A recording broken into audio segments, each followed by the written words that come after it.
வந்து பைத்தங்காய் கிச்சாப் செய்ய போகிறேன். அது தேவையான பொருள் என்னான்னு பாருங்கள். சாஸ் தீராம் பெரிய ஸ்பூனில் 1 ஸ்பூன் எடுத்துருக்கேன். இது வந்து திக்கு சாஸு 1 ஸ்பூன் எடுத்து வச்சுருக்கேன். அப்புறம் இதில் வந்து நான் காஞ்ச ஊடாம் பெரிய வெங்காயம் கொஞ்சம் நெத்திலி 1 பல்லு பூண்டு வச்சு இடித்து நான் இந்த மாதிரி வச்சுருக்கேன். பைத்தங்காய் வந்து தண்ணி கொதிய போட்டு கொஞ்சோண்டு எண்ணெய் ஒரு சின்ன ஸ்பூனில் 1 ஸ்பூன் எண்ணெய் உப்பு போட்டு அவிச்சு எடுத்து வச்சுருக்கேன். அவிச்ச கையோடு நல்லா வெந்துருச்சான்னு பார்த்துட்டு அப்புறம் பச்சை தண்ணியில் போட்டுட்டு அப்புறம் எடுத்து நான் வச்சுருக்கேன். இந்த மாதிரி வச்சா நல்லா ஃப்ரெஷ்ஷாக இருக்கும். உப்பு தேவையான அளவு உப்பு போட்டுக்க வேண்டியது. இப்போ செய்ய விதத்துக்கு போவோம் எப்படி செய்கிறதுன்னு. இப்போ தேவையான எண்ணெய் ஊற்றுவோம். எண்ணெய் போடும். எண்ணெய் சூடாகிடுச்சு, இதை போடுவோம்.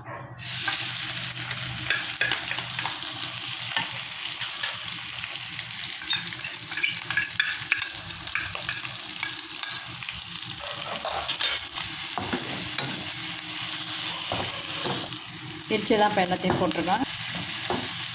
நல்லா வதக்கிடுவோம்.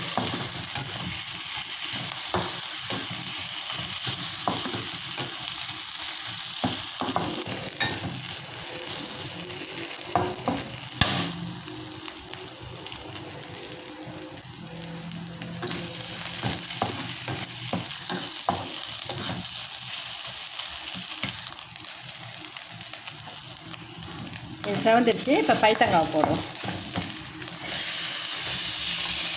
அனலை கொஞ்சம் குறைச்சி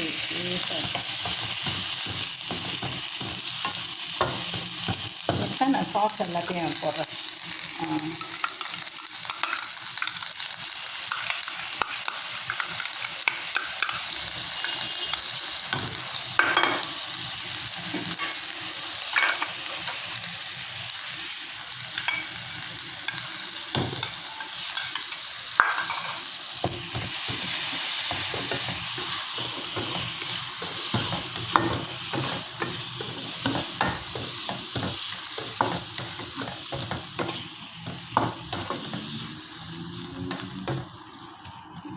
உப்பு இருக்கான்னு முதல் பார்த்துக்கோ.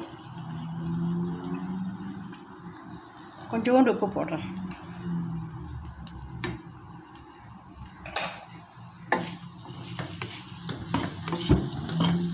இப்போ அடுப்பை நிறுத்திடுறேன்.